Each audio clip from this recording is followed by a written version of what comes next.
Hello everyone, welcome to my mini blog.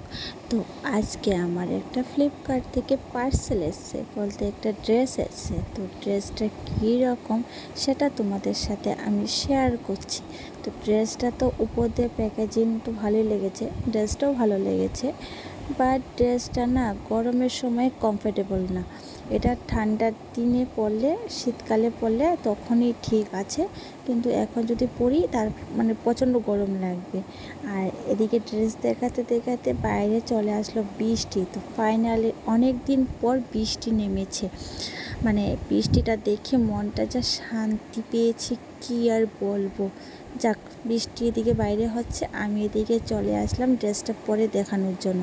তো ড্রেসটা পরার পর আমার একটুকু কমফোর্টেবল লাগেনি, কারণ ফ্লিপকার্ট থেকে আমি অনেক ড্রেস অর্ডার করেছি, বাট আমার এই ড্রেসটা একদমই বেকার লেগেছে, ভালোই লাগেনি। ঠান্ডার দিনের জন্য হলে